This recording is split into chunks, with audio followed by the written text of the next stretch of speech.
Graça e paz. Vamos hoje falar um pouquinho sobre maturidade cristã, sobre o crescimento, né? A palavra de Deus fala em Efésios 4:14, fala assim, olha, para que não sejamos mais meninos inconstantes, levados em toda roda, por todo vento de doutrina, pelo engano dos homens, que com astúcia enganam fraudulosamente. Antes, seguindo a verdade em amor, cresçamos em tudo naquele que é cabeça, Cristo. Crescimento. Eu tenho uma frase que eu aprendi logo quando eu me converti e eu gravei essa frase. Ela diz assim, olha, quem nasce, nasce para crescer. Quem cresce, cresce para frutificar. E quem frutifica, frutifica para abençoar alguém. Por quê? Você nunca vai ver uma árvore, uma mangueira chupando manga, não é verdade? Quando ela frutifica para abençoar outros. E nós nascemos para frutificar. Porque Jesus fala lá em João 15:16, não foste vós que me escolheste, mas antes eu escolhi a vós, para que deis fruto e o vosso fruto permaneça. Então, para dar fruto, tem que ver crescimento. Né? A árvore primeiro precisa crescer, para ela frutificar. E aí falando, né, eu quero pegar o livro de Marcos, o capítulo 11, para falar de algumas características de uma pessoa que cresceu, que está crescendo, que está tendo maturidade cristã. Como que eu alcanço maturidade cristã? Vamos pegar uma lição através desse capítulo 11 do Evangelho de Marcos, tá? Marcos 11. Vou ler do 7 ao 9. Fala assim, ó. E levaram o jumentinho a Jesus e lançaram sobre ele as suas vestes e assentou-se sobre ele. E muitos estendiam as suas vestes pelo caminho e outros cortavam ramos das árvores e os espalhavam pelo caminho. E aqueles que iam adiante e os que seguiam clamavam dizendo, Hosana, bendito que vem em nome do Senhor.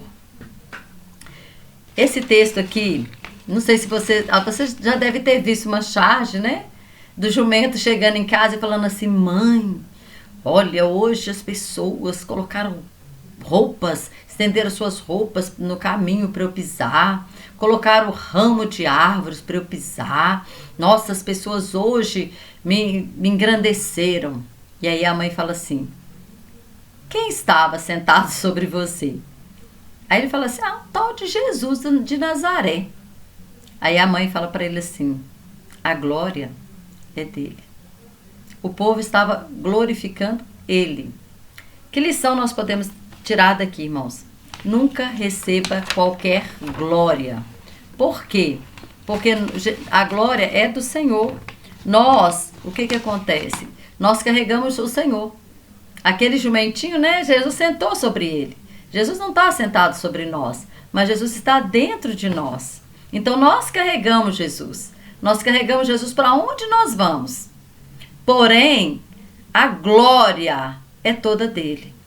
Seja você um grande pregador, um grande ministro de louvor, um grande evangelista, seja o que for. Você só tem dons e talento porque ele te deu. E se o seu ministério é próspero, é porque ele está fazendo. Então nós temos que entender que tudo vem dele e tudo é para ele. Então a primeira coisa que uma pessoa madura espiritualmente, que ela precisa, né, entender é que a glória é do Senhor. A glória é do Senhor. Nunca receba, né? Às vezes é melhor receber uma crítica, uma exortação, às vezes é mais importante que um elogio. Porque às vezes a pessoa ela já tem um ego, né, meio inflado, aí começa a ser elogiada e começa a se achar. E aí, é aí que o diabo entra. É aí que o diabo entra. Por quê? Porque nós sabemos que esse é um pecado, né? O orgulho, a soberba, o querer tomar o lugar de Deus, o querer ser Deus. O homem sempre quer ser Deus. Isso vem lá do Éden, né? Quando a serpente falou para Eva, ao dia que você comer do fruto, você vai ser igual a Deus.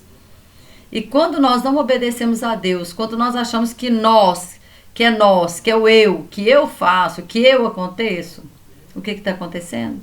Eu estou dando, a glória está vindo para mim, não para o Senhor. Então, a Ele toda a glória. Segunda coisa aqui, trate seriamente com o pecado. Olha, Marcos 11, do 12 ao 14, fala assim: E no dia seguinte, quando saíram de Betânia, teve fome. E vendo de longe uma figueira que tinha folhas, foi ver se nela acharia alguma coisa. E chegando a ela, não achou senão folhas, porque não era tempo de figos. E Jesus falando disse à figueira: Nunca mais coma alguém fruto de ti. E os seus discípulos ouviram isso. E nós sabemos que a figueira, então, ela secou. No outro dia ela estava seca. Então, o que acontece? O que acontece? Nós precisamos tratar seriamente com o pecado, porque senão nós ficamos estéreis.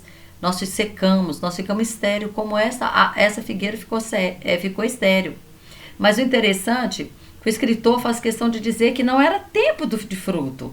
Só que lá em 2 Timóteo 4, versículo 2, Paulo ele fala que nós temos que frutificar a tempo e fora de tempo.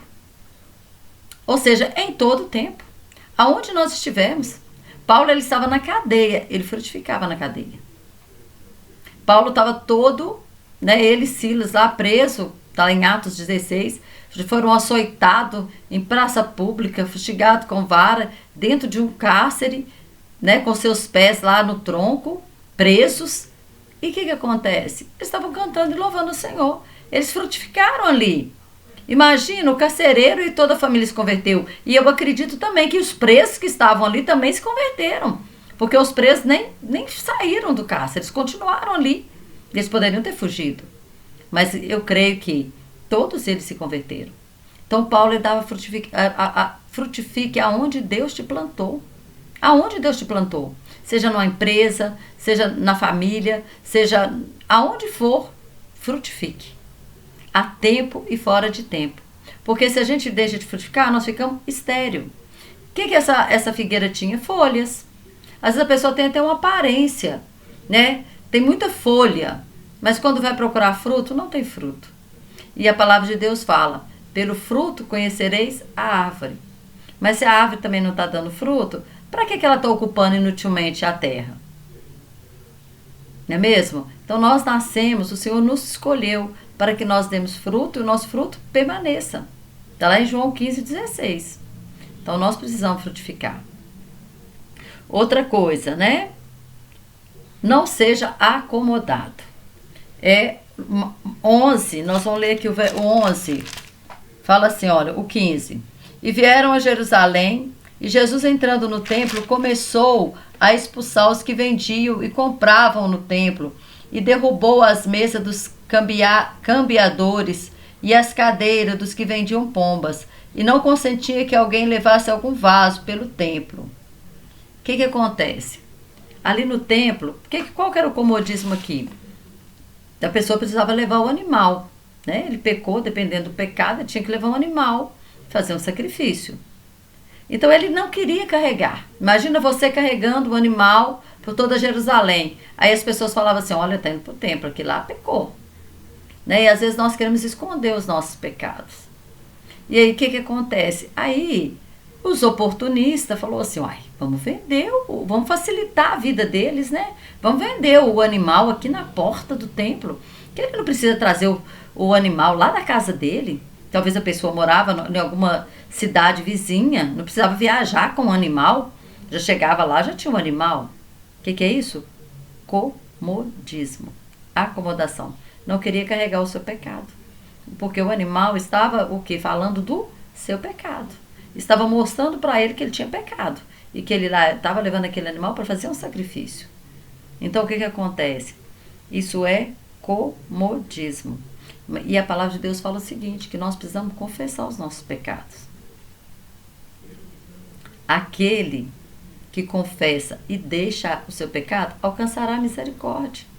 Porém, aquele que encobre o seu pecado, nunca prosperará. É o que fala em Provérbios, nunca prosperará. Então, aquele que confessa e deixa, vai alcançar a misericórdia. Mas aquele que não confessa, nunca prosperará. Então, o que estava acontecendo? O povo não estava mais, chegava lá, comprava o animal para oferecer. Então Jesus começou a tirar aquilo ali, porque aquilo ali virou um comércio. Virou um comércio. E aí Jesus derrubou tudo, expulsou as pessoas ali. E lá tinha também o quê? Cambistas. Como assim, cambista no templo? Por quê? Porque no templo existia uma moeda específica que era a moeda do templo. Essa moeda do templo, ela era chamada shekel. Por quê? Porque lá o ciclo, né? Na época os judeus, a moeda dos judeus era em prata, era ciclo. E tinha a esfinge do imperador, que é a imagem, né, do imperador estampada na moeda. Então, a alegação, né, dos sacerdotes da época era que eles não podiam aceitar a moeda com imagem de imperadores que se julgavam deuses.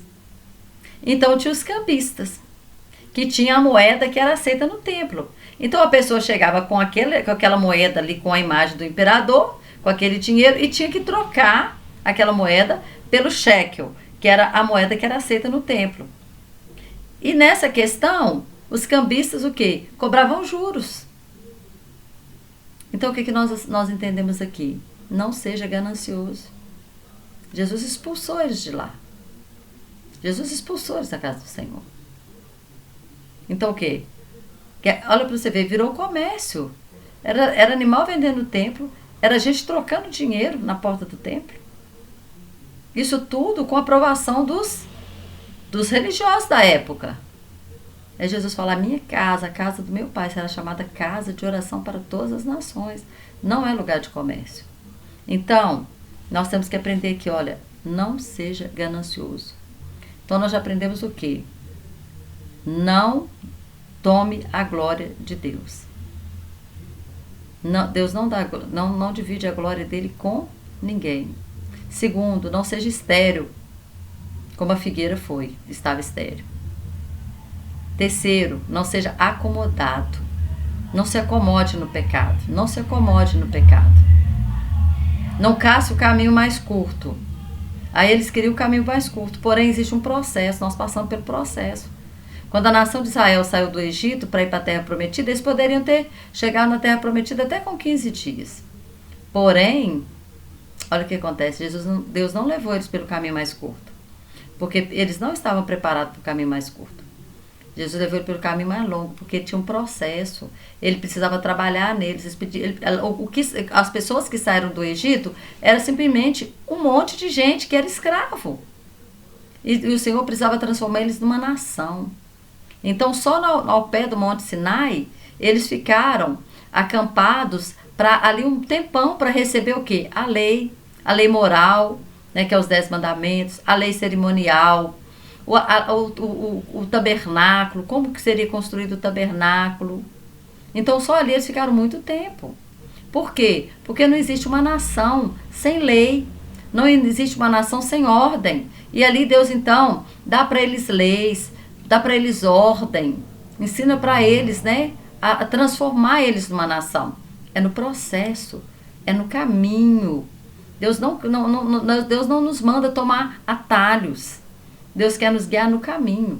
E é nesse caminho que nós vamos crescer. É nesse caminho, é nesse processo. Né? Tem etapas o processo. E nós precisamos vencer elas. Então, olha, não tome a glória do Senhor. Não receba a glória. Não receba a glória que não é sua. Ela é do Senhor. Segundo, não seja estéril. Frutifique aonde Deus te plantou. Terceiro, não seja acomodado. Não se acomode no pecado. Não se acomode. Não seja ganancioso. Tem pessoas, hoje nós vemos, né, pessoas que cobram para pregar numa igreja, que cobram para fazer um louvor. Não seja ganancioso. Sabe? De graça receber, de graça dai. Né?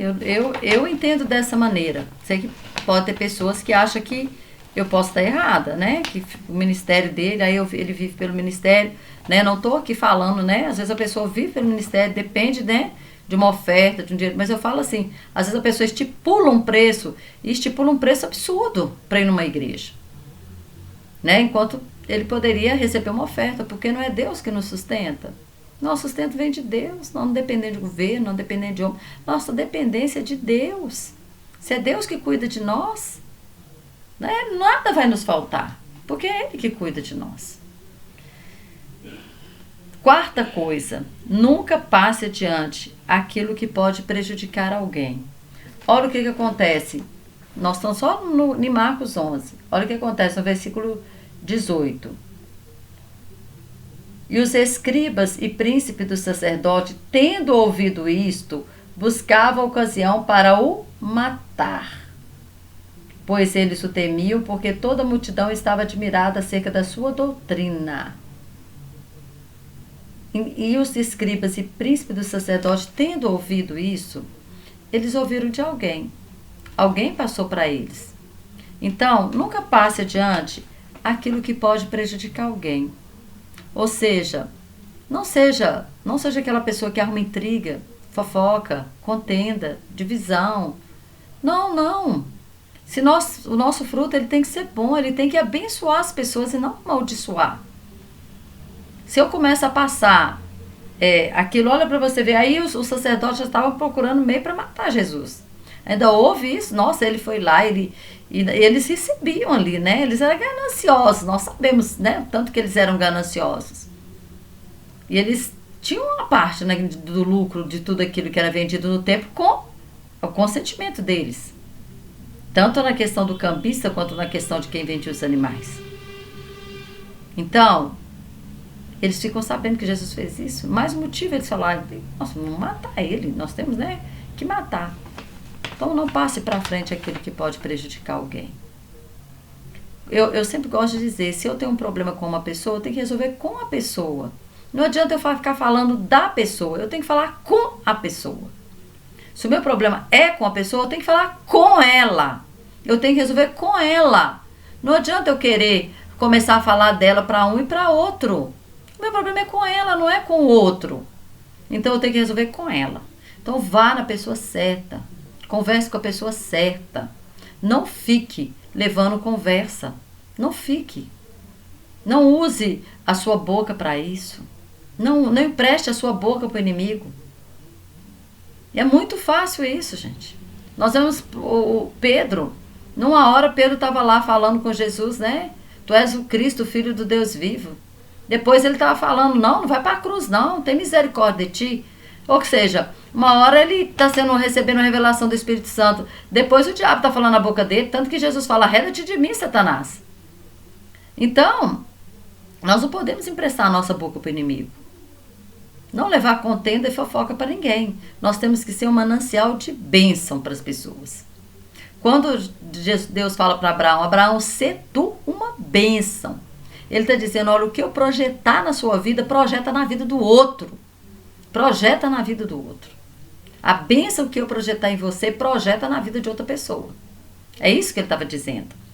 Outra coisa, não responda provocações. Deixe Jesus te justificar. Olha o que acontece no Mateus 11. Desculpa, não é Mateus, é Marcos 11, tá? O Marcos 11. Deixa eu achar aqui, ó. O verso 27, fala, e tornaram a Jerusalém, andando ele pelo templo, os principais dos sacerdotes, os escribas e os anciões se aproximaram dele e lhe disseram, com que autoridade fazes tu estas coisas? Ou quem te deu tal autoridade para fazer essas coisas? Mas Jesus respondendo disse-lhes, também eu vos perguntarei uma coisa, e respondei-me. E então vos direi com que autoridade faço estas coisas. O batismo de João era do céu ou dos homens? Respondei-me. E eles arrazoaram entre si, dizendo, se dissermos do céu, ele nos dirá, então por que não crestes? Se porém dissermos dos homens, tememos o povo, porque todos sustentavam que João verdadeiramente era profeta. E respondendo disseram a Jesus, não sabemos. E Jesus lhes explicou, também eu vos não direi com que autoridade faço estas coisas. Muitas vezes nós queremos nos justificar. E aí, se nós nos justificamos, Deus não precisa nos justificar. Deus não precisa nos justificar. Então, olha, não responda provocações. Deixe Jesus te justificar. Jesus não respondeu para eles, não. Jesus respondeu com outra pergunta. Vocês estão me fazendo pergunta, então eu vou fazer uma para vocês também. Vocês me responderam, então também não vou responder vocês, não. Também não vou dizer não com que autoridade que eu faço, não. Então, muitas vezes, as pessoas, né, elas querem nos pegar, né, através de perguntas, através de situações, mas deixe Jesus te justificar. E é isso aí, porque é hora, sabe, de crescer. como eu li lá em Efésios 4, é hora de deixarmos de ser crianças, ser meninos inconstantes, levados, né, com qualquer vento de doutrina. É hora de deixarmos de ser menino, porque o menino é inconstante, ele não sabe o que ele quer. Uma hora ele quer uma coisa, outra hora ele quer outra coisa. Ele quer um sorvete, mas ele também quer um algodão doce. Aí ele quer isso, mas ele quer aquilo também. Então ele é inconstante, ele não sabe o que quer. A criança, ela não assume responsabilidades. Então nós precisamos crescer e assumir as responsabilidades. Existem responsabilidades. No reino de Deus existe responsabilidade. Quando Deus ele nos dá um dom, um talento, e ele nos coloca no ministério, ele está contando com você, ele está contando que ele pode te usar. Aí o Senhor nos enche de dons e talento para quê? Às vezes eu gosto de dizer assim, para que Deus vai armar soldado que não vai para a guerra? Se o soldado não vai para a guerra, não precisa de arma, não. Para que arma se ele não vai para a guerra? Então nós temos que entender que nós temos responsabilidade. Responsabilidade com o reino de Deus, responsabilidade com Deus, responsabilidade com o reino de Deus, responsabilidade com a nossa igreja, responsabilidade, sabe, com os cargos que nós temos, responsabilidade com a nossa família, responsabilidade, é hora de assumir responsabilidade, não fugir das responsabilidades. Tem pessoas que querem ficar na igreja só para receber e dar. É dando que se recebe. Então é hora, né, de nós entendermos isso. Outra coisa, a criança ela é birrenta. Tem que ser do jeito que ela quer. Né? Então ela fica ali fazendo birra. Eu quero isso. Se você não dá, ela começa a fazer birra. Então a gente está vendo muito crente birrento, com muita mimimi, muito mimimi. Eu não vou lá não porque aconteceu isso. Aconteceu aquilo. Não sei o que. Irmãos, é tempo de largar isso. É tempo, gente, é tempo. Jesus está voltando. Pelo amor de Deus, Jesus está voltando.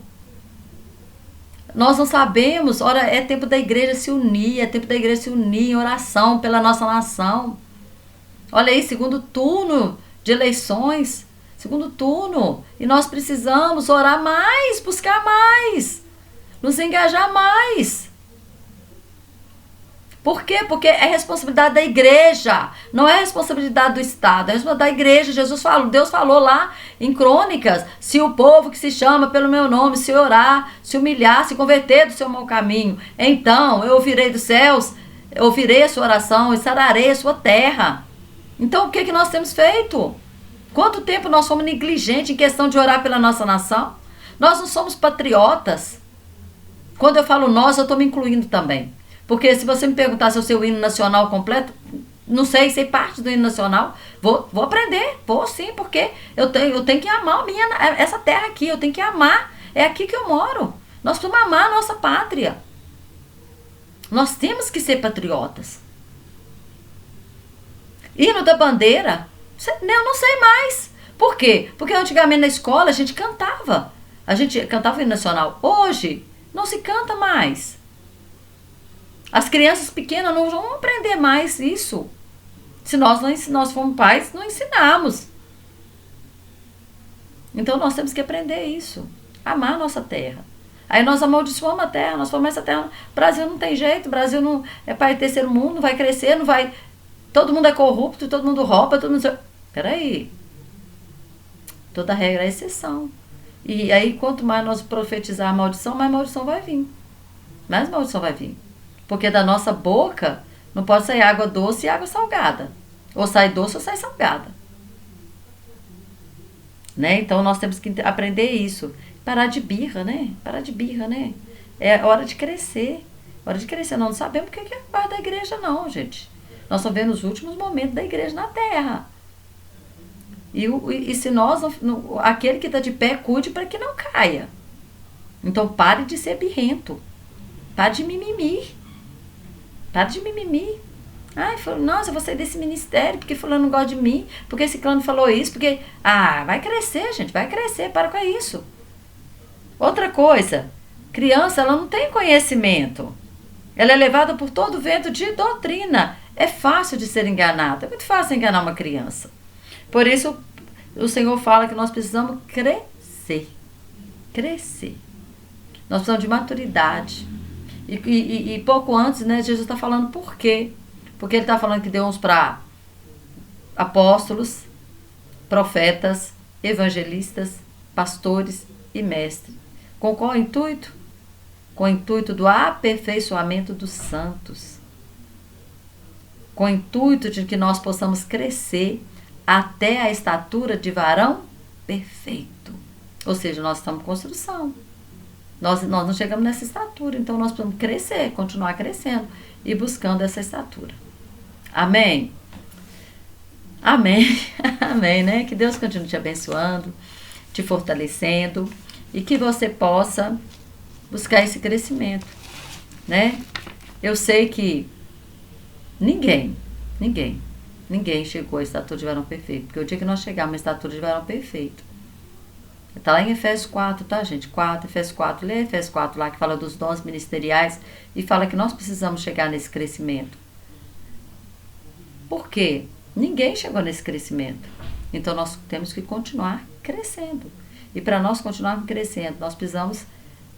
o que eu falei aqui são alguns itens, alguns quesitos para o nosso crescimento. Não receber a glória, que a glória é de Deus. Dar frutos, frutificar a tempo e fora de tempo, não ser estéril. Levar a sério o pecado, levar muito a sério o pecado. Porque o pecado abre porta para o inimigo trabalhar na sua vida, da legalidade, da direito legal para Satanás tocar na sua vida. Levar a sério o pecado. Depois, não ser acomodado, não ser ganancioso. E, por último, não responder às provocações. Deixa Deus te justificar. Amém? Que Deus continue te abençoando poderosamente em nome de Jesus.